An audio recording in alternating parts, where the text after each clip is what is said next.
What's going on? Good morning, live from Houston, Texas. How are y'all doing?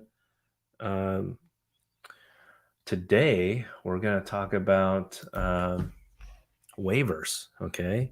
Of course, if you have any questions, welcome to drop it in the comment section and we'll see if we can point you in the right direction. Okay, friends. A couple things I'd like to share with you just to start off is that we do offer free 15-minute preliminary discussion. Some people call it consultation. Just maybe we can point you in the right direction if we can. And yeah, not many law firms, immigration law firms, offer for free. And here's why we offer it. Okay. We know that you may have a lawyer right now that you paid a lot of money to.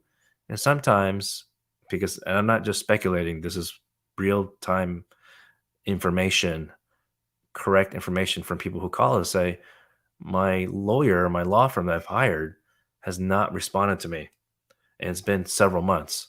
So, I feel bad for them. That's why at least our team, we're very intentional about the customer service, the client journey, and we're always trying to improve. Okay, we're not perfect. Okay, we're humans. We try to improve. We had weekly meetings with our team about this topic.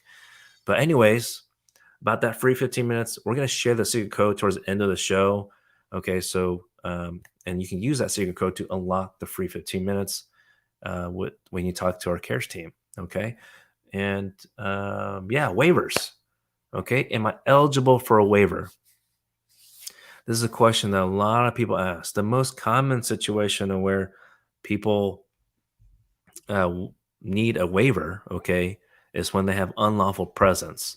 And unlawful presence essentially means two different, it could be two different scenarios, okay? One, people who enter with a visa but then overstay, that applicant is accruing unlawful presence. Now, if more obvious one is if you enter America without a visa at all, without legal documentation, you're accruing, you have an illegal entry, okay, undocumented entry, and also you're accruing unlawful presence.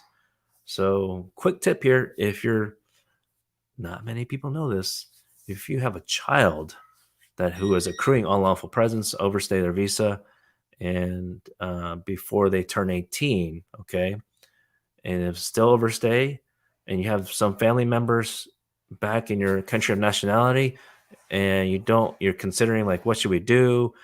Like, maybe it's possibly no option right now, but your child's about to be an adult and they want a future life in America with legal status, the best thing to do is probably we need to talk to a lawyer about this, but probably it could be that your child who's about to become an adult need to go back and live somewhere else outside America. Of course, somewhere safe.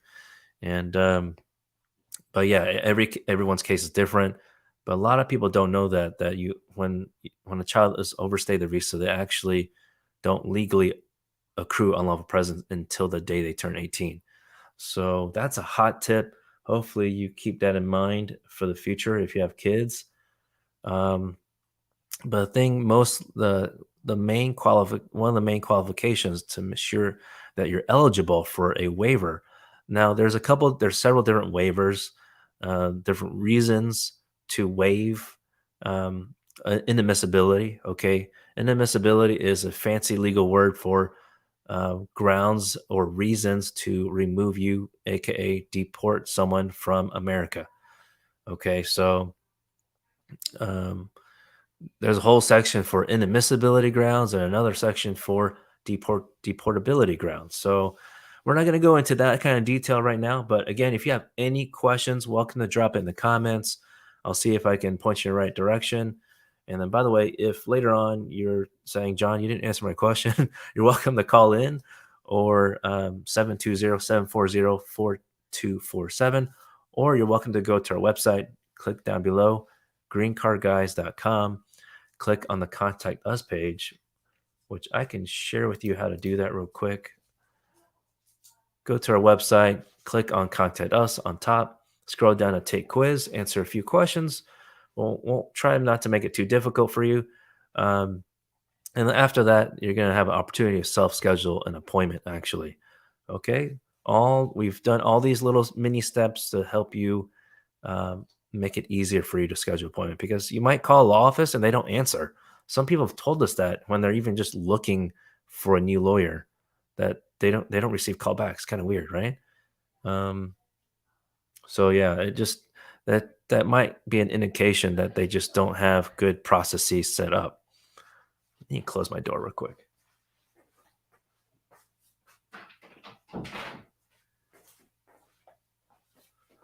One day I'll have an official studio, so better sound quality. I know some of y'all have mentioned that you can't hear me sometimes, so looks like my mic is on. Yeah, if you have any questions, let me know. But yeah, are you eligible for a waiver? The main eligibility requirement is, do you have a qualifying relative? Now, people might think, oh, does that mean cousin, uncle, aunt? They suffer hardship, so can they count? Unfortunately, no. But we always do add in information about other family members who may suffer hardship that you help out, okay, or they rely on you to some extent. Doesn't mean like 24/7, like a nurse around the clock, but so anyway, the main thing is a spouse or a parent who is a US citizen or a resident. Okay. So that's a key thing. A spouse or a parent who is a US citizen or legal permanent resident. It does not have to be just a person, a qualifying relative who is a US citizen. So we get a lot of different calls with similar questions like, I don't have a US citizen qualifying family relative who's a spouse or parent, then we have our team. What we do is we dig in a little bit more. We investigate. Well, what about do they have resident status? We don't want to assume that they don't have status at all. So we do dig a little deeper. So usually calls can take a little longer, than most law firms you call in. Most law firms you call in, you ask for appointment, or you just have a couple questions. They kind of just shrug it off for some reason. We really take our time when you call in for the first time, and I hope you don't mind. Okay, we just had someone call us. We just had someone call us and be very rude to our team, and that's not acceptable. We try our best to help every single person. We understand not everyone's going to hire us. You might not need to hire a lawyer. You might have a lawyer already or a consultant. Hopefully, you don't have a consultant, a non licensed person. But the thing is, I know everyone's budget's different. I get that. But what we don't accept is rude people. Okay. Because our life is short. Okay. Especially realize there's a pandemic. So, y'all, that's why I explain like how to call us, what to expect so that you're not thrown off. If you're like, well, how come that was a short call? Or if we don't answer the phone, it's because we're literally on the phone. So we try our best to call back, but I truly recommend if you do call us and for some reason we don't answer, please leave a message or text message. We do our best to call back. Okay. And of course, if you're about to go to work, let us know. Okay. Well, I'm not, I'll be free again after like 4 p.m. or something. We'll try our best to accommodate. We want to prevent phone tagging. So greatly appreciate that. But yeah, life is short. We just don't have time for rude people. And they wanted to talk directly to me. And as you probably know, like I run the business. I'm also the lawyer, managing attorney. I can't. We have to know information about your case first, about what your question is. Otherwise, I would just get slammed. I wouldn't be able to go live and answer your question. So I see a comment. Marlon, what's going on? Okay, good day. Your friend wants to know if Customs stopped him at the airport for an hour, questioned him, and let him be on his way. Does it count as detention? We call it secondary inspection, deferred inspection. Um, I have a feeling why your friend could be asking, maybe detained in the sense that like his rights were infringed, but the Supreme Court in general, I don't have a case in front of me, but the Supreme Court in general has said that about your phones at least they can look at it for better or worse. Okay, I would think for worse because that's, in my opinion, that's invasion of privacy. So, but yeah, unfortunately, yeah, we do hear about people, even one of our clients. just recently, just from Japan, just got her visa for residency, came here, and she's also pregnant, and they still put her secondary inspection. So it's ridiculous. There's some past history there, but at least for your friend Marlon, might want to consider or ask your friend to remember maybe something in the past, maybe a prior entry happened. Um, of course, I'm just speculating. I don't know your friend, but maybe something in the past in his history, maybe. But they let him go, so probably not an overstay, but maybe like a deportation order when he was younger. I don't know, something could have been something. I hope that this customs officers were not discriminating in the sense like racial profiling. I really hope not.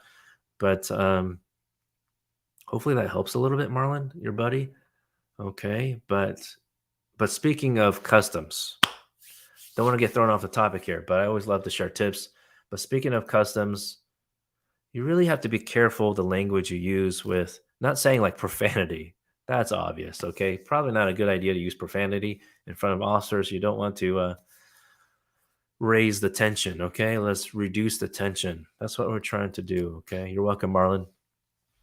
Um, the but yeah, the tip here is when you're at the airport and you've been helping a friend on a you or someone in the past, you weren't getting money, okay, not like cash, but I'm not telling you to lie, okay? I cannot advise you to lie as a lawyer, of course, but you want to be careful your phrasing. If you're not, the customs will use it against you if you're receiving some kind of benefit instead of cash, okay? They will block you from coming into the US. They will say that you need to now apply for I-212 in the future, okay? Because you worked illegally in America before without authorization. Sorry, I don't like to use the word legal, but try my best and advise my team not to use that word as many times as possible. But anyway, yeah, because yeah, you just want to be careful of that language. If you have questions about that, that's probably something, yeah, you can call in about and we can chat with you. Um, let's see here. Maria. By the way, let me know, friends, where you're watching from. Always interested where how the how far the YouTube channel has reached, and it's pretty cool. Can I apply for work authorization while applying for waiver? That's also a wonderful question. If you don't have DACA already, then unfortunately, no. Okay, so DACA, of course, most people know that that allows for work permit, which is a whole other like debate drama there with DACA since when Obama created it. But in this sense, it sounds like you probably already applied for your petition. Unfortunately, you cannot apply for a separate work permit application 765 just because a petition has been filed. You would normally, when people maybe you hear people like your neighbors or friends, coworkers say that, oh, I was able to apply for work permit EAD. How come you can't? Man, they don't know your story. They don't know your situation. And you probably don't want to go in all of this detail. So, the reason most people can get it is they entered America legally, okay, with some kind of visa or ESTA. And so that way they can get that taken care of, okay? They can apply for EAD. But for you, I'm assuming you're applying for waiver because unlawful presence, right? So, the other key item I want to kind of discuss here is that some of y'all think that. Sorry, I'm trying to close out an email. Some of y'all think that uh, waivers do require hardship, okay, but it does not necessarily mean that the hardship has to be right now, like actually happening right now. Of course, it would be great if there was information about it. If it's already existing, some kind of hardship, it does not have to be medical related. Doesn't mean someone has to have cancer or something like deathbed type scenario. We've had plenty of clients, applicants that we've had successful case approval of the waiver because of other things not related to medical. It could be financial. And it also doesn't have to be a situation where you have to have a child to count to say, oh, I have hardship because of child. Don't tell my kids that. Um, but uh, but I know all parents are suffering right now. More power to you, especially the single parents. All right, more power to you. Okay, I know it's difficult. Mine's in daycare right now. Thank goodness. So all the parents out there, give me a what do you call a thumbs up or smash the like button. If you enjoy the way we share information, please tell your friends about our channel. Click the thumbs up. I greatly appreciate it. Let's see, what else can I talk about waiver? Yeah, hardship. So if you just have questions about it, like you probably know you need a waiver, but you think that your resident or U.S. citizen parents or your spouse don't have hardship, they're not suffering some kind of hardship right now, there's don't think that you can't apply for waiver. Okay, so call a lawyer, immigration lawyer, hopefully one that at least focused on immigration, and because some lawyers think that they need to have medical concerns. It's not always the case. A majority of our cases don't have medical hardship. So of course, if there was medical hardship, then it'd be existing right in the moment, right? But it can also be, um, I don't want to call it speculation, but we would need to provide proof. Just give you one example, like someone wants to apply for school, and some people go part time, some people go full time school after they already started their career, the first career, and go back to school. That's going to be an expense. So we add that. So even if you have not started school yet, we can show that to the government, at least a tuition rate, the schedule for that, the chart. So that's just an example. Okay, we really speak in more detail, not talk deeply, but speak in more detail. Um, we can have deep conversations. This is a great opportunity for us to get to know you and understand your life, your family, and by doing that, that allows us to help you with your waiver case. And so most law firms might not think of it that way, right? We're building a relationship. We need to understand your life so that we can help you with the letter. Of course, most law firms, including us, we recommend you to write the letter first. So we have a starting place. For us, we do have guidelines. I don't like to call it instructions because it feels like homework. But yeah, it's basically homework. You got to get this done to file the waiver. But of course, after your first draft, for example, it's kind of like school. You give it back to us as a teacher, the lawyer, and then we give you suggestions how we can phrase things differently. Okay, because we lawyers can't make things up for you. Okay, so if you have a situation where you're thinking like, how come my lawyer hasn't written my letter for me? That's not how it works. We don't understand your life. So the writing the letter first for you first is very important. Okay, for us to have more detail about your life. And we also have questionnaire, so it has opportunity for us to understand as well your situation, your scenarios. And let's see, any questions? Yeah, happy to answer, point you in the right direction. I was just checking. I have two different screens, so I toggle my head back and forth. um let's see here, what's going on? Argentina in the house. Fitness Mayfer. I'll have to check out your YouTube channel. See if you got some. I need to get back to exercising. Need to get back to it.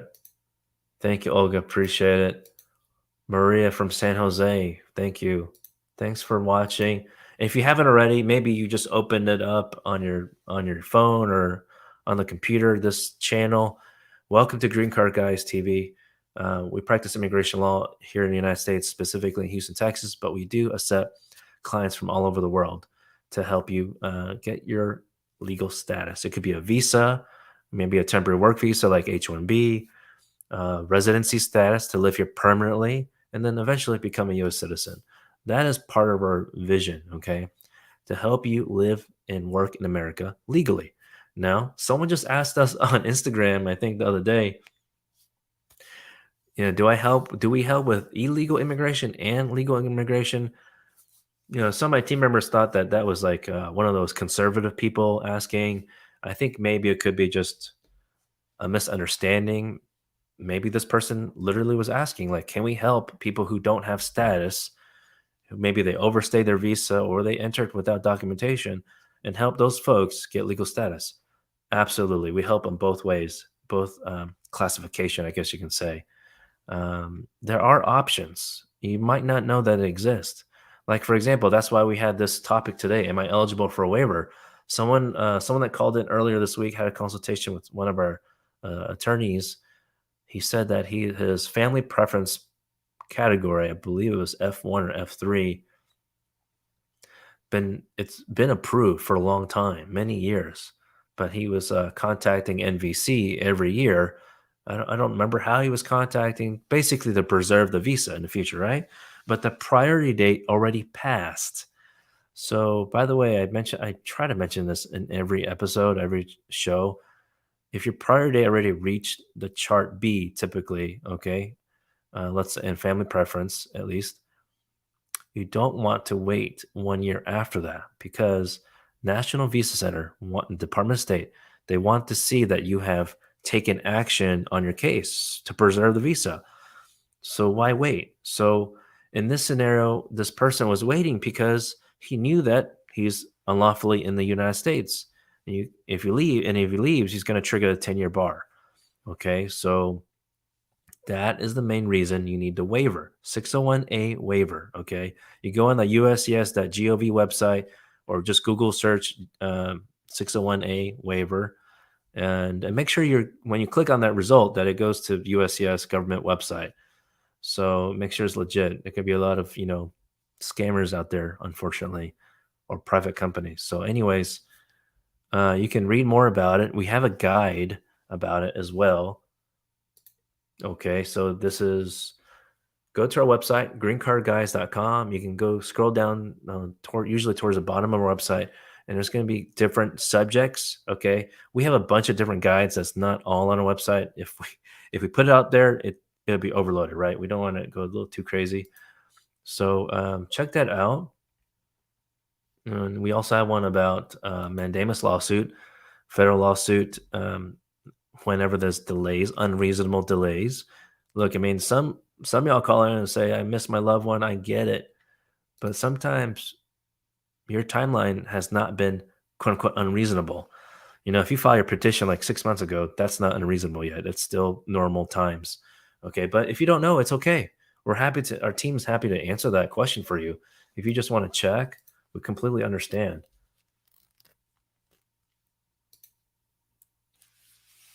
Okay, Maria, thanks for the question. Can someone change status while in overstay? Well, when people use the word change status, people think that they need to always file that specific application, the 539 on the website, uscs.gov website. You don't have to in every situation, especially when you're applying for residency, actually. You don't understand the change in the 10-year bar that came out last June. A lot of things change almost every day. So I'm not sure what you mean by the change in the 3 and 10-year bar specifically. I know it sounds bad that I'm saying that, but it's just the honest truth. There's a lot that I have to catch up with because a 3 and 10-year bar have always existed. So, yes, if you don't mind telling me, maybe is there a website you've looked at or a news article or you found this information somewhere? Happy to try to take a look also on my page. Let me see if there's an update. Okay, there's been a lot of updates about. Sounds like you understand the 3 and 10-year bar in general, Maria. But let me see. Unlawful presence.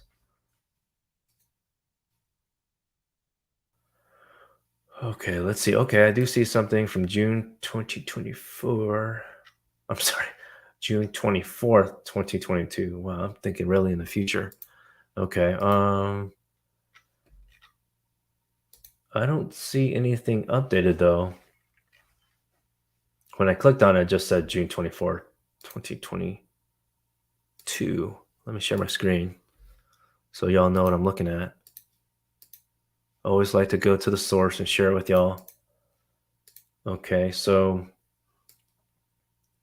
Here it is. Unlawful presence and inadmissibility. When I pulled it up initially, let me see if I go back and can show you what I was looking at. Yeah, like here it shows June 24, 2022, but it does not. I don't see anywhere else where it has that June 2022. It doesn't say specifically what has changed because something like this, Maria, has been created by Congress. Okay, this was created back in 1994 under Bill Clinton. Okay, and that was a Democratic president. So don't be fooled, my friends. Democrats want to make you think that they're always for immigrants.